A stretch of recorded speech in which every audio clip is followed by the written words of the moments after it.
bisa dijelaskan secara rinci kira-kira komponen-komponen apa saja sih Pak atau sub apa saja yang akan digarap oleh Foxconn di Indonesia? Ya, di tahap awal ini tentunya yang sudah pasti yang akan dilakukan oleh Foxconn adalah melakukan investasi untuk menghasilkan industri yang menghasilkan baterai. Nah, baterai itu yang menjadi kejelasan yang paling pertama, gitu ya, yang pasti akan sudah dilakukan. Nah, tapi dia juga akan mendesain untuk kemudian membangun ekosistem untuk electric vehicles. Nah, untuk electric vehicle ini kenapa saya bilang membangun ekosistem? Karena Foxconn tidak akan bekerja sendirian dalam mereka menghasilkan mobil listrik tadi. Jadi Foxconn dengan partner lokalnya, khususnya yang dari Indonesia, yang mereka masih menunggu saran dari Indonesia siapa yang akan bisa dijadikan sebagai alternatif untuk membangun industri electric vehicles tersebut. Nah, sehingga dari baterai nanti dia akan masuk kepada yang tadi saya sebutkan dengan platform yang bisa digunakan, bukan hanya sekedar baterai, mungkin dengan sasis dan segala macamnya, yang ini kemudian bisa dijadikan sebagai komponen utama untuk membangun produk electric vehicles.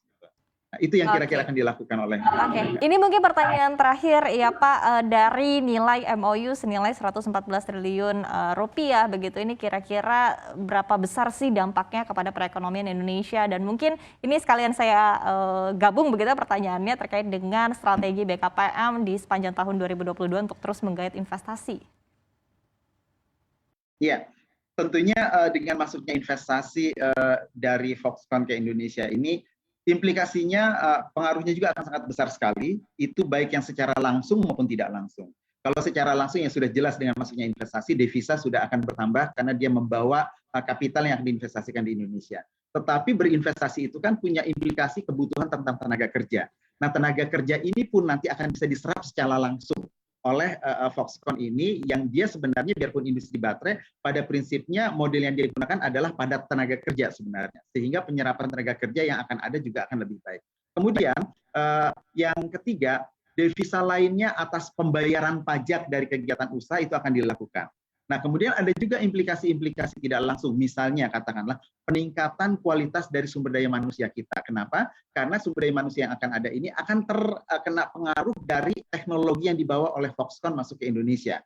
Sehingga masuknya teknologi dari Foxconn ini ada transfer of technology yang secara langsung, tetapi secara tidak langsung, maka kapasitas pelaku industri di Indonesia dan karyawan-karyawan ataupun para teknisi yang melakukannya juga mendapatkan implikasi secara tidak langsung atas peningkatan dari kapasitas dia. Nah, lalu yang lainnya ada implikasi bahwa nama baik dari Indonesia, karena Foxconn ini diincar banyak negara, Mbak, diincar banyak negara karena dia adalah perusahaan yang selama ini sudah menunjukkan kredibilitasnya sebagai bagian dari proses produksi perusahaan-perusahaan besar. Sebut saja ada Apple, ada Microsoft, ada Cisco, ada Dell dan yang lainnya. Ini semua menggunakan Foxconn sebagai salah satu manufacturer dari produk-produk mereka. Nah, dengan dia bisa masuk ke Indonesia, artinya ini menyalahkan sinyal kepada investor-investor lain bahwa Indonesia dilirik oleh Foxconn sebagai perusahaan yang sudah kredibel secara internasional. Berarti Indonesia memang sudah sampai di kelasnya Foxconn dan kita juga bisa masuk ke sana.